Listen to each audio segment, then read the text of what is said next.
everyone, and welcome back to RC Newbie to Track. So we're back this week with the spray painting video for the shell, and I thought I'd split this video into two because I think it might be quite a long video. So let's have a look at part one. So in part one we're going to look at the prep for the shell and getting the white knight on. We need to cut out the shell, cut out the wing, then give the body a rinse out with some water to get rid of all the oils that were left behind after the manufacturing of the shell. Then apply the window masking decals, the internal decals on the shell, and then create the fade line, and then finally give it the coat of white knight. So let's start with cutting out the shell. So the first thing I'm going to do is, while the wing is still attached to the main shell, I'm going to drill the holes required so the wing could be mounted to the body shell. The two holes that need to be drilled are there and there, and you need a 3mm drill bit if you didn't watch the unboxing video. So let's go ahead and do that now. So that's both holes drilled, and now it's on to the main cut of the shell. So if you remember from the unboxing video, the pre-cut shell has got this line cut all the way around it, so it gives you a good line to follow. So let's go ahead and cut this out. So there we go, all fully cut out. No real dramas cutting it all out. What I've done with the two rectangular pieces that go on each side of the wing is I've just put a bit of masking tape on them. It's impossible to tell which side you spray and which side's got protective film on. So what I'm going to do now is I'm going to go and get these washed up, all ready for the masking decals. Okay, so we're back, and I've just washed the body shell with some warm soapy water, dried it off, let it dry out for about half an hour, and now we're back to the masking decals. So let's get these onto the shell. That's the window masks on. Now for the internal decals.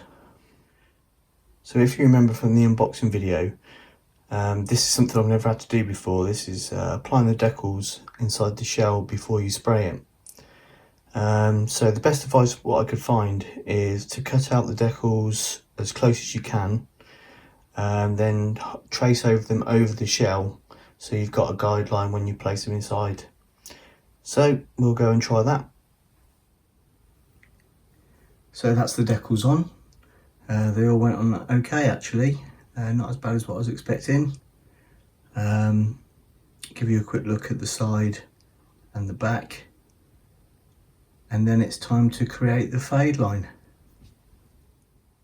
Okay, so we're going to try and create a fade line with a bit of card. I've seen this technique used before, but it was used on a body shell that's already been sprayed, and the front of the body shell had flames coming up the front of it, and this technique was used to get the fade between the red and the yellow with the flame. So I don't know if this is going to work on a unpainted shell, but we're about to find out. Okay, that's the fade line done. Like I said, I don't know if this is going to work on an unpainted shell or not. What I do recommend you do is check out channel Yo-Yo Man 2K1, and that's where I got the idea for this. When I first started looking into doing a fade sort of job, I thought if I went onto YouTube and put in something like RC body fade paint, there'd be tons of videos, but there's literally about 4 videos. So I'll put a link to that video in the description below. They also do a good video on the internal decals, and I'll also put a link to that video. They go into much more detail than what I have, so I definitely recommend you check those out. So I think finally we're ready to start spraying.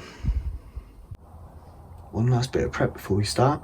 I've just pressed down on the window masking decals and all the internal decals just to make sure there's no leakage, and I've also put some masking tape over the body post holes and also the holes that mount the wing to the body shell.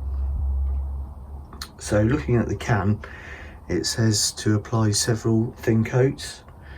So what I'm going to do is I'm just going to do like a light dusting to start off with, and then we'll come back and have a look at that, and then from then onwards probably just do 2 or 3 coats. So what I'll do is I'll get the first coat on, dry it off with a hairdryer, and then we'll take a look. So I'll see you in a couple of minutes. So that is the first coat on. Not too bad, there's a couple of heavy spots in places, but hopefully that will cover up with a few more coats. What I'll do now is I'll do another coat similar to this one, dry it off with a hairdryer, then do a slightly heavier coat, and we'll take a look at it then. So I'll see you shortly. Okay, so that's it with another light spray in, and then a slightly thicker coat. So we're getting there, but I think it is going to take quite a few coats. So I'll do another couple and then we'll come back again. So there we go, I think we're pretty much getting there with the white now. Maybe another couple of coats, I think. There's been a little bit of a overspray on one of the side decals. It did come away, even though I thought I pressed it down, but oh well. So yeah, do another couple of coats and then we'll come back and have another look. Okay, so that's the white knight on now, I think. Pretty happy with how it's turned out, apart from that overspray on that one decal, but not to worry.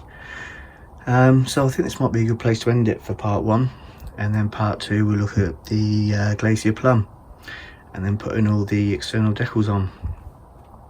So thanks for watching, and I'll see you next week for part two on RC Newbie to Track.